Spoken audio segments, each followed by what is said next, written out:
텃밭 대신 잡초밭이 된 꿈. 안녕하세요, 여러분. 오늘은 한 부부의 귀농 1년의 이야기를 들려드리려 합니다. 서울의 빌딩 숲을 떠나 푸른 논밭으로 향했던 그들의 꿈. 하지만 그곳에서 맞이한 건 생각보다 훨씬 거칠고 고단한 현실이었습니다. 봄 햇살이 따뜻하던 어느 날 박노인과 아내 이 여사는 작은 짐차 한 대에 삶을 실었습니다. 여보, 이제 우리도 진짜 자연 속에서 살자. 매일 미세먼지 마시던 도시보다 훨씬 건강할 거야. 그래요, 여보. 아침마다 새소리로 깨고 저녁엔 별빛 보면서 차 한잔하는 거 생각만 해도 좋네요. 그렇게 부부는 충북의 한 작은 마을로 들어왔습니다. 서울 아파트를 정리하고 작은 시골집을 하나 샀죠. 마당엔 밭을 일구고 텃밭엔 상추며 고추 모종을 심었습니다. 처음 한두 주는 정말 꿈 같았답니다.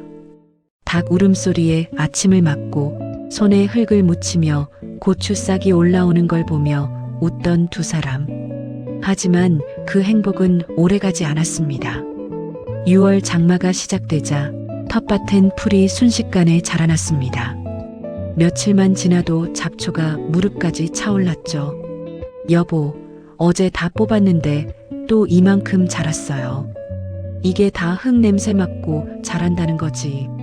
남편은 웃으며 말했지만 허리는 이미 펴지지 않았습니다. 여름 햇살은 뜨겁고 모기는 사납게 달려들었죠. 새벽 5시부터 일어나면 저녁 8시가 되어도 일이 끝나지 않았습니다. 서울에서 직장 다니던 시절엔 쉬는 날이 없다며 툴툴댔는데 이젠 정말로 하루도 쉬는 날이 없었습니다. 여보, 허리 좀 펴요. 그렇게 계속 구부리고 있으면 괜찮아. 조금만 더 하면 끝나. 하지만 끝은 없었습니다.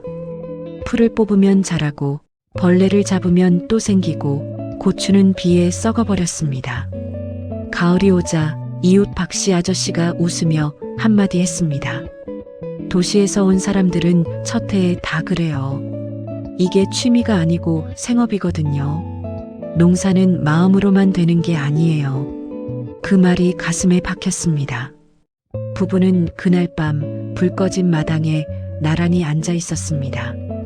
여보, 이게 정말 우리가 원하던 삶이었을까요?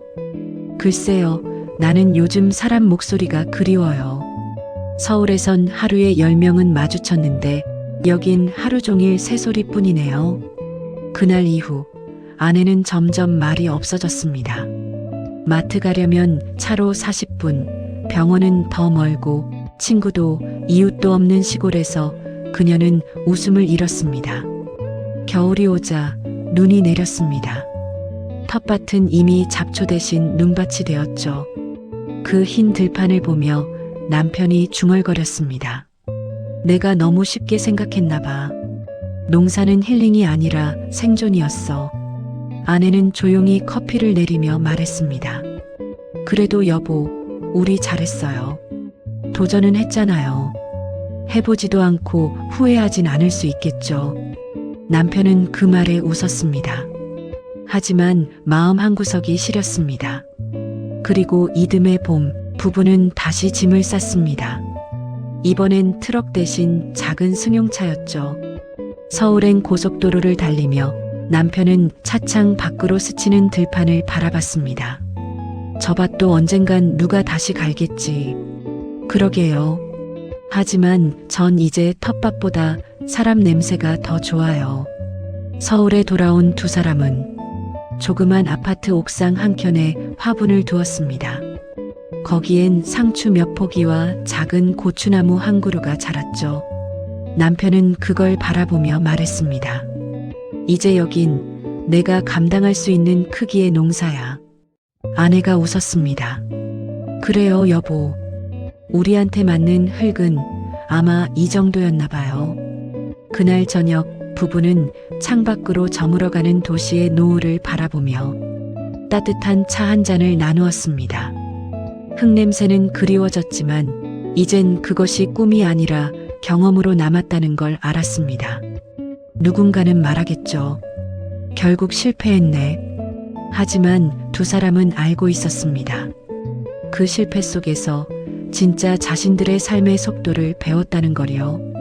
오늘 이야기는 텃밭 대신 잡초밭이 된 꿈이었습니다. 우리 인생도 그렇죠. 때로는 꿈꾸던 밭이 잡초로 뒤덮이기도 하지만 그 속에서도 우리는 자라고 배웁니다. 여러분의 마음밭엔 오늘 어떤 씨앗이 자라고 있나요? 저는 다음 시간에 또 한 편의 인생 이야기로 찾아오겠습니다. 감사합니다. 구독, 좋아요 부탁합니다.